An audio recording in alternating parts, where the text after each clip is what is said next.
Since yesterday, at least 3 persons have reached out to me asking the same question. Has Peter Obi resigned from active politics? Has Peter Obi given up on his political ambition for presidency come 2027? Is Peter Obi still contesting? So this news was not very strange to me, because if you're very conversant with the publications from some mainstream media in Nigeria in the last 24 hours, you would have seen that the caption in some of the publication reads that Peter Obi embarks on medical rest and suspend public activities. There were some other captions from some other media outlet.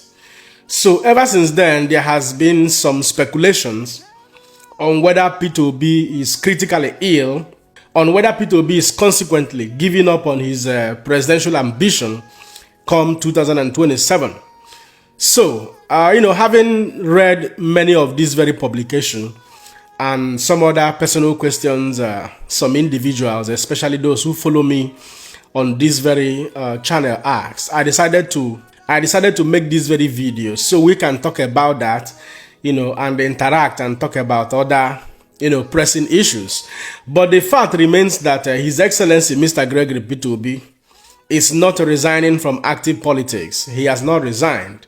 And he has also not relinquished or resigned or given up on his presidential ambition come 2027. At least none that I know of at this material time, except if by tomorrow he's going to do that. What happened was that Peter Obi, visited 3 states. 3 states in one day. Peter Obi was in Enugu State, Peter Obi was in Anambra State, and Peter Obi was also in Imo State. The same day. Over time you can attest that Peter Obi is one politician or one leader who has shown commitment, towards his passion for healthcare and education.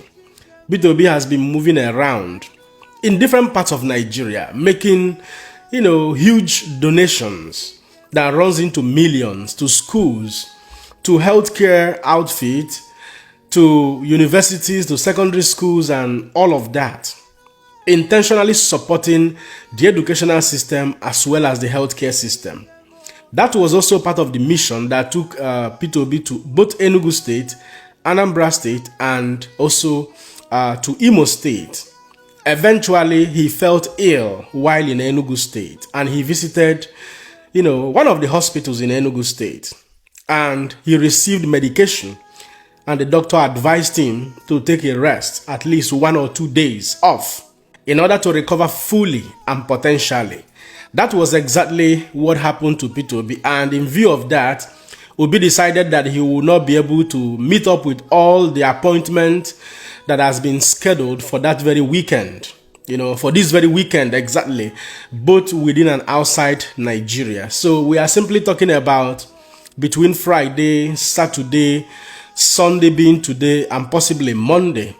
So, but in all sincerity, personally, I pray that he recovers fully in order to fall back on track and continue the good job he has been doing over time. But most importantly, he actually need, more than 2 days rest.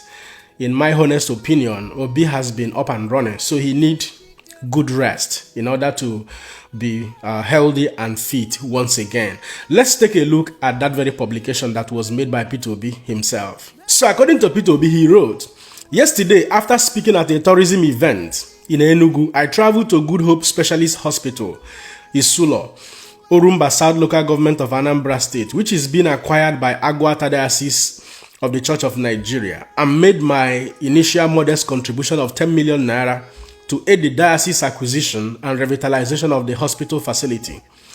Venerable Dr. Kamto Obi, who chairs the Agwata Diocesan Hospital Board, graciously took me around the massive facility, explaining the diocese's ambition plans for its transformation. Healthcare remains one of the most meaningful investments we can make. Faith-based organizations have shown time and again that with the right support, they can deliver excellence. I commend the diocese's vision to turn the hospital into a comprehensive health complex with a school of nursing, midwifery, and health technology, ensuring future generations have access to quality care and training. Together, we can build a healthier Nigeria. From Isulo, I proceeded to Owerri to honor an invitation from Barrister Nnemeka Maduago for a dinner held in honor of his former boss, former governor of Kaduna State, Malam Nazer El-Rufai. Earlier in Enugu, I was not feeling well. I visited the hospital where the doctor gave me some medication and advised me to take a day or 2 days rest.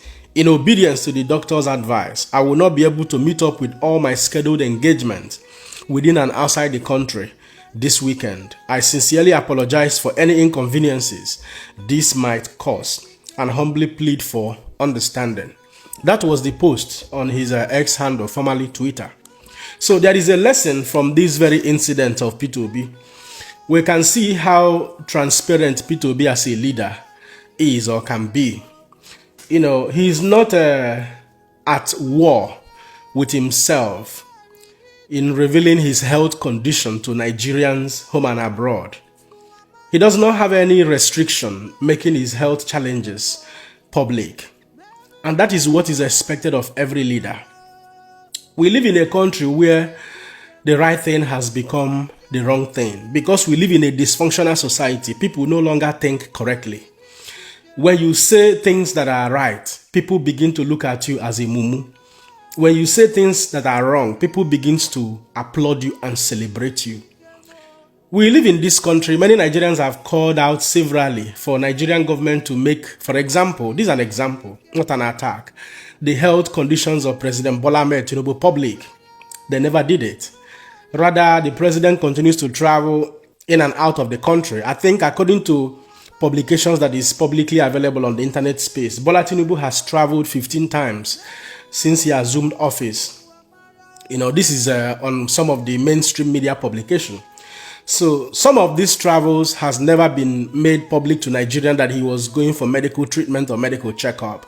But Sahara reporters continue to publish that Tinubu is traveling to these countries for medical treatment and medical checkup. That is the type of country where we live in, where deception and the lack of transparency has traveled, you know, the leadership system of this country. And you find it in every other sector. And that is why we are not making significant, you know, progress in many areas with speed. With speed, because corruption and corrupt mindset is usually what prevails, you know, at all levels. Take, for example, 2025, precisely in April, the government of Donald J. Trump made his, personal health record public. They made it clear that his physical examination and cognitive health, were intact, that his doctor made it very clear that he's fit to continue with his administration, among other tests that were conducted. You know what I mean? And also recently, there were a lot of rumors about his health. Donald Trump came out to address that very rumor, letting the Americans, and the world at large know that the rumors are speculations, that he is healthy, fine and happy to continue with his administration. But we live in a country where instead of the government to address pressing issues, they will come up with propaganda. You know what I mean? So Peter Obi has shown through leadership what it means to be a transparent leader. And at this point, we sincerely pray that the good Lord will strengthen him, give him the health that he desires until his intention and mission of building a new Nigeria is finally accomplished. At this point, I will allow you guys to be the judge. Don't forget to let me know what you think in the comment section and share this video. My another person, Siam. God bless you.